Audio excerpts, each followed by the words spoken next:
Coming to the crux of the matter, the heart of the matter, जिस पे हमारी ये पूरी थीम है, सवाल बना है, इक्विटी मार्केट का क्या आउटलुक होगा इस साल?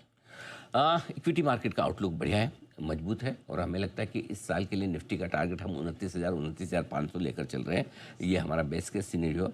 सब कुछ अच्छा हुआ जिसमें रशिया यूक्रेन युद्ध रुक जाए, ठीक है, कमोडिटीज़ का सुपर साइकिल चलता रहे, अमेरिका में एआई का कोई बबल वबल ना बने, हमारे यहाँ अर्निंग्स ग्रोथ आ जाए तो टारगेट फिर बड़ा कर लेंगे हम 30,800 का। और 30,800 का टारगेट करेंगे तो फिर आपको बताइए सेंसेक्स 1 लाख का टारगेट पार कर ही जाएगा आराम से। सेंसेक्स 1 लाख का मतलब कितना हो गया यहाँ से 20% के आसपास, 18-20%। तो उतनी तेज़ी बनना कोई बहुत बड़ी बात नहीं है। पिछले 10 साल से लगातार हर कैलेंडर ईयर में बाजार ने पॉजिटिव रिटर्न दिया है और ऐसी कोई वजह हम नहीं देखते कि इस साल भी पॉजिटिव रिटर्न ना बने। नंबर 1। नंबर 2, सपोर्ट कहाँ है? 23,700 24,400 की रेंज हमें मजबूत सपोर्ट दिखती है जो आसानी से टूटेगी नहीं। यानी कि रिस्क यहाँ से अगर आप देखें तो 1,500 से 2,000 पॉइंट की है, इससे ज़्यादा रिस्क नहीं दिखती। पैनिक अगर हो गया किसी भी वजह से, जो आपको हमें पता नहीं पैनिक किस वजह से हो सकता है, कोई चाइना किसी पे कोई अटैक कर दे या फिर अमेरिका में बबल बन जाए, कोई ऐसी अनहोनी जो आप हम सोच नहीं सकते, तो ऐसी सिचुएशन में भी 22,600 23,000 की रेंज बहुत बड़ा सपोर्ट है। मुझे लगता है कि ये रॉक बॉटम सपोर्ट बन सकता है। तो इससे ज़्यादा की रिस्क नहीं है बाजार में। एक चीज़ है कि अगर रूस और यूक्रेन के बीच में युद्ध और बढ़ जाए तो ये एक रिस्क हो सकती है, क्योंकि अभी हम जो भी एनालिसिस दे रहे हैं हम ये मान के चल रहे हैं कि रूस यूक्रेन युद्ध यहाँ से कम ही होगा, बढ़ेगा नहीं।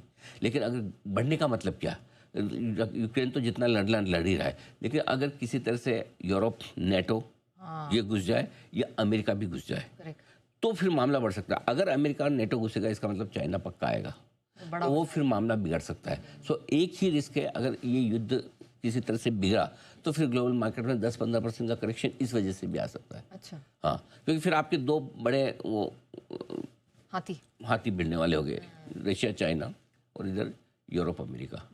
तो इसलिए वो सबसे बड़ी रिस्क हो सकती है, अननोन वाली। होगी नहीं होगी मुझे पता, ना हो बेहतर है। ठीक है, फिर ऐसी स्थिति में सर कौन से सेक्टर्स हैं, थीम्स हैं जो यहाँ काम करती दिखाई देंगे? पिछले साल 1 जनवरी को हमने इस साल का सेक्टर का था एनबीएफसी, और बैंक हमें बहुत पसंद थे, सरकारी बैंक स्पेशली, और दोनों ने दमदार प्रदर्शन किया। ये लगातार दूसरे साल फेवरेट है। आमतौर पर एक साल में बढ़िया प्रदर्शन करने वाले सेक्टर दूसरे साल नहीं चलते हैं। 28-29% के रिटर्न सरकारी बैंकों में आए, 35% के रिटर्न एनबीएफसी में आए, लेकिन इस बार भी आएंगे, इस बार भी दूसरों से बेहतर रहेंगे।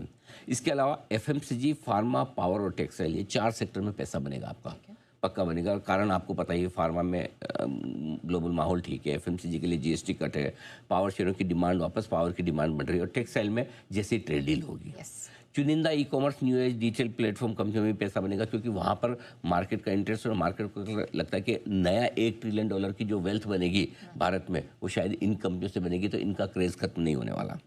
कैपिटल मार्केट्स से जुड़े हुए share, capital market infra share जिनको हम बोलते हैं, इनमें तेज़ी रहेगी। उतार चढ़ाव जरूर रहेगा लेकिन इनमें तेज़ी बनी रहेगी। तो कोई एक्सचेंजेस हो गए, वेल्थ मैनेजमेंट फर्म हो गई, म्यूचुअल फंड्स हो गए, इनमें क्लाइंट्स की कोई कमी नहीं है, पैसे की कमी नहीं है, बिजनेस की कमी नहीं है, ये शेयर चलेंगे। इसके बाद आ जाए ऑटो और मेटल, मार्केट परफॉर्मर रहेंगे। इसमें बड़ी तेज़ी की उम्मीद हम लेकर नहीं चल रहे हैं। आईटी और डिफेंस शेयरों पर भी हम न्यूट्रल है। डिफेंस शेयर में अगर गलती से किसी तरह का कोई भारत पाकिस्तान के बीच में तनाव बढ़ जाए तो एक बड़ा उछाल वहाँ से आ सकता है, अदरवाइज न्यूट्रल व्यू यहाँ पर है। कच्चे तेल की गिरावट से फ़ायदा होने वाली कंपनियों की रफ्तार में थोड़ी सी तेज़ी जो अभी तक बनी है उस पर ब्रेक लगेगा। इंडिगो पर अब हम बुलिश नहीं है। पिछले साल का हमारा पिक ऑफ द ईयर था, अच्छा पैसा बना के दिया। अब इंडिगो पे हम ये कहेंगे ऊपरी स्तरों पर प्रॉफिट बुकिंग करनी चाहिए। 2 वजह, एक कच्चे तेल पर हम अब बुलिश हैं वो, और दूसरा है अब सरकार इनको मार्केट शेयर नहीं बढ़ाने देगी। सरकारी पॉलिसी और कच्चा तेल दोनों इनको बढ़ने नहीं देगा, तो अब ये इनके लिए बेस्ट टाइम निकल गया।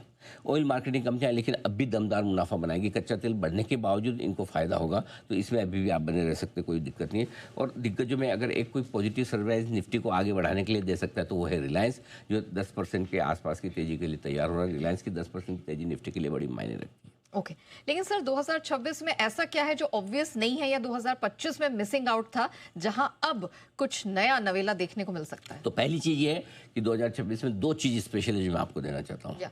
पहले तो ये कि मिड कैप शेयर इस साल के स्टार परफॉर्मर होंगे। अरे वाह, सबसे बढ़िया और सबसे ज़्यादा पैसा मिड कैप शेयरों में बनेगा, नंबर 1। और अप्रैल से सितंबर के बीच में मिड कैप शेयरों का एक गोल्डन पीरियड आ सकता है। और उस गोल्डन पीरियड में आपको ये बढ़िया पैसा बना के दे सकते हो। तो पहले 3 महीनों में जब भी जहाँ भी जैसा भी मौका मिले, अगर ग्लोबल मार्केट्स की कमजोरी की वजह से अगर बाजार नीचे आ जाए तो वहाँ पर आपको पैसा लगाना चाहिए।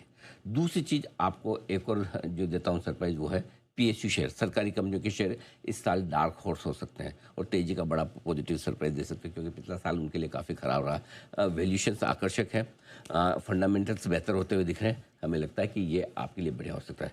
एक ही चीज़ करनी है आपको इस साल, और वो है गलतियाँ कम।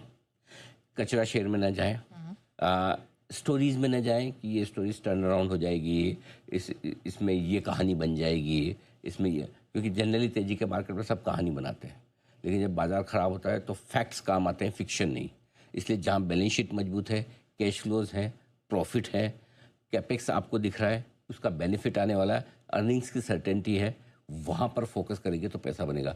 जितनी कम गलतियाँ करेंगे उतना पैसा बनने के चांस ज़्यादा है, क्योंकि गलतियों में ही पैसा जाता है।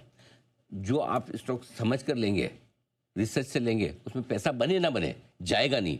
और अगर आपकी सही पड़ गई तो पैसा बनता भी है। तो बस इतना ही ध्यान रखना है, जो डिसिप्लिन 2025 में दिखाया है पैसा लगाने के मामले में SIP में, वही डिसिप्लिन बनाए रखना है।